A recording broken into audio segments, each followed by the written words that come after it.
অরিস্টোডেমা YouTube চ্যানেলের নতুন একটি ভিডিওতে আপনাদের প্রত্যেককেই স্বাগতম।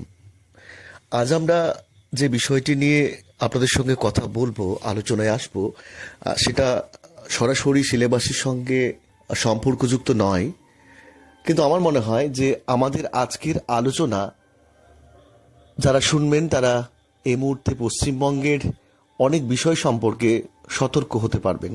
মূলত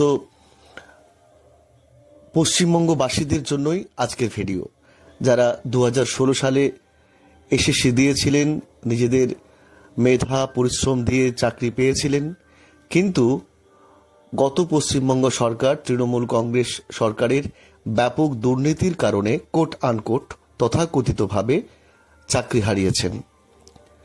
শুধু কি তৃণমূল সরকার এর জন্য দায়ী, নাকি সর্ষের মধ্যেও অনেক ভূত আছে?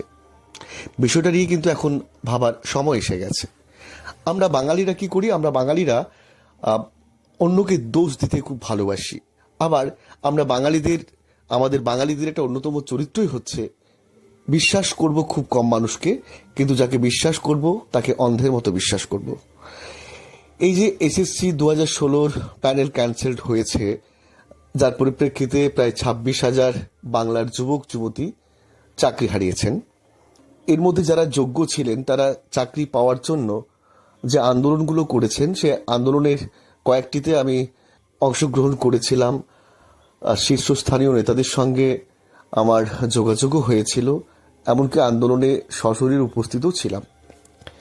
কিন্তু আজকে বলতে দ্বিধা নেই, এই 2016 এই যে প্যানেল ক্যান্সেলড হয়েছে, এজন্য যদি কেউ দায়ী থেকে থাকে তাহলে অবশ্যই 2016 প্যানেলের কয়েকজন মানুষ।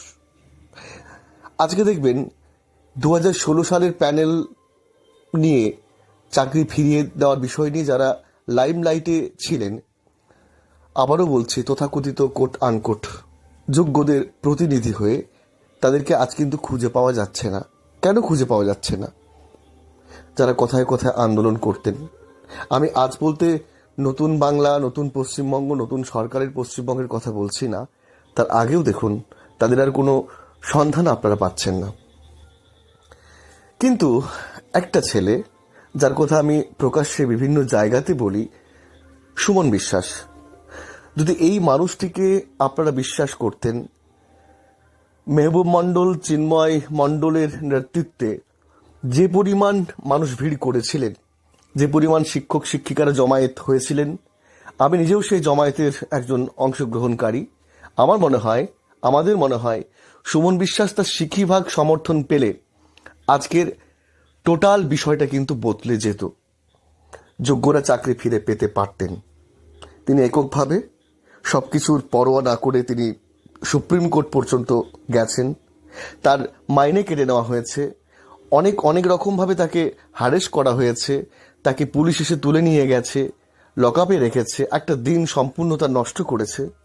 তাছাড়া থ্রেড কল, আরও অন্যান্য অনেক বিষয় তো আছে, খুব স্বাভাবিক, যেগুলো তৎকালীন সরকারের সংস্কৃতি বলা যেতে পারে।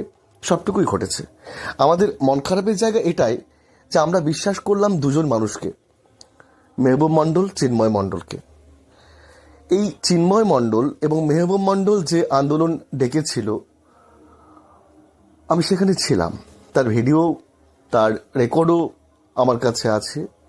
খুব অবাক হয়ে দেখেছিলাম, যেখানে প্রায় 1,500 শিক্ষক এবং শিক্ষাকর্মী উপস্থিত ছিলেন। চেয়ারম্যানকে ঘেরাও করে রাখা হয়েছিল। কোনো একটি অদৃশ্য জাদু বলে হঠাৎ করে সে আন্দোলন তুলে নেওয়া হলো। এর কারণ কি? আমরা অনেকটা অন্ধকারে ছিলাম। সেদিন যে পরিমাণ শিক্ষক এবং শিক্ষাকর্মীরা উপস্থিত ছিলেন, তারা যদি যোগ্যভাবে সঠিক পথে পরিচালিত হতে পারতেন, তাহলে স্কুল সার্ভিস কমিশন বাধ্য হতেন যোগ্যদের তালিকা প্রকাশ করতে। কেন হলো না? আজকে এই রহস্য, এটার কোনো রহস্য নয়, এটা বাইরে বেরিয়ে এসেছে। আমি আপনাদের কাছে একটা রেকর্ড তুলে ধরব, যে রেকর্ডটা দুজনের সঙ্গে কথাবার্তা হয়েছে। কারা বলেছেন, কি বলেছেন, সে সংক্রান্ত তথ্যের মধ্যে আমি এখন যেতে চাইছি না, শুধু বলবো মন দিয়ে অডিওটা শুনুন। ভাবুন, ভেবে দেখুন তাদের সঙ্গে কি পরিমাণ গট ছিল। তারা কিভাবে 2025-কে কনভিন্স করে নিজেরা আখের গোছাতে চেয়েছে, আর আপনারা কাদেরকে বিশ্বাস করেছিলেন। আর হ্যাঁ, অরিস্টোনোমা ইউটিউব চ্যানেল এর সত্যতা যাচাই করেনি, কিন্তু এই ভিডিওটি, এই অডিওটি নানান জায়গাতে ভাইরাল হয়ে রয়েছে। আপনাদের অনুরোধ করব, আপনারা একটু প্লিজ প্লিজ ভিডিওটা দেখুন, অডিওটা শুনুন। বলুন।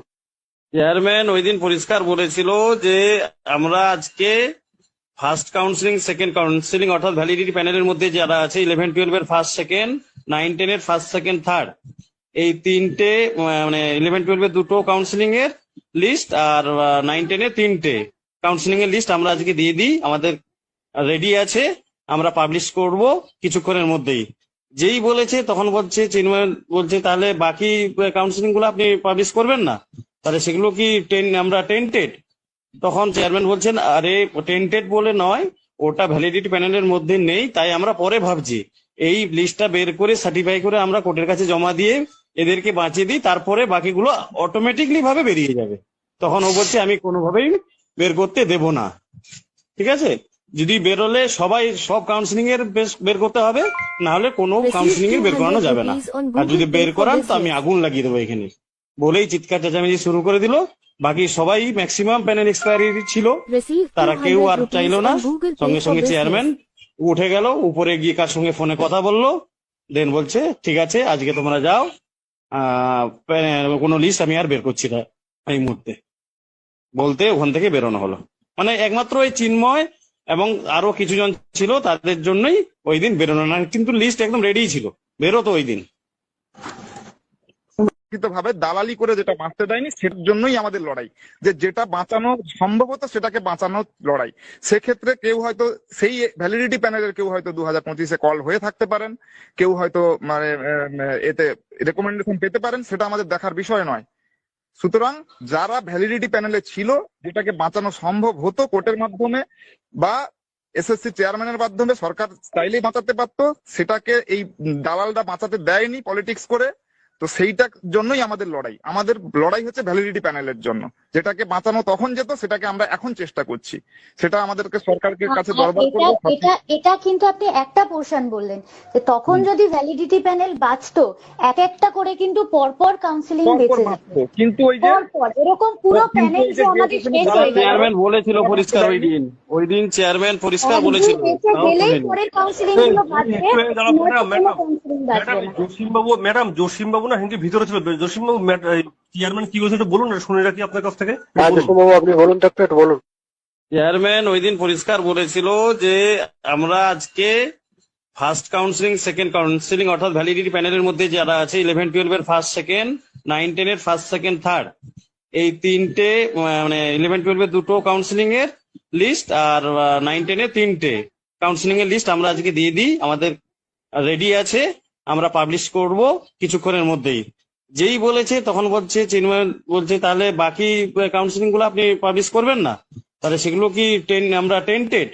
তখন চেয়ারম্যান বলছেন আরে টেন্টেড বলে নয়, ওটা ভ্যালিডিটি প্যানেলের মধ্যে নেই, তাই আমরা পরে ভাবছি এই লিস্টটা বের করে সার্টিফাই করে আমরা কোর্টের কাছে জমা দিয়ে এদেরকে বাঁচিয়ে দিই, তারপরে বাকিগুলো অটোমেটিকলি ভাবে বেরিয়ে যাবে। তখন ও বলছে আমি কোনোভাবেই বের করতে দেব না। ঠিক আছে, যদি বেরোলে সবাই সব কাউন্সিলিং এর বের করতে হবে, না হলে কোনো কাউন্সিলিং এর বের করানো যাবে না। আর যদি বের করান তো আমি আগুন লাগিয়ে দেবো এখানে, বলেই চিৎকার চেঁচামেচি শুরু করে দিল। বাকি সবাই ম্যাক্সিমাম প্যানেল এক্সপায়ারি ছিল, তারা কেউ আর চাইলো না। সঙ্গে সঙ্গে চেয়ারম্যান উঠে গেল, উপরে গিয়ে কার সঙ্গে ফোনে কথা বললো, দেন বলছে ঠিক আছে আজকে তোমরা যাও, কোনো লিস্ট আমি আর বের করছি না এই মুহূর্তে, বলতে ওখান থেকে বেরোনো হলো। মানে একমাত্র ওই চিন্ময় এবং আরো কিছু জন ছিল তাদের জন্যই ওই দিন বেরোনো, না কিন্তু লিস্ট একদম রেডি ছিল, বেরোতো ওই দিন।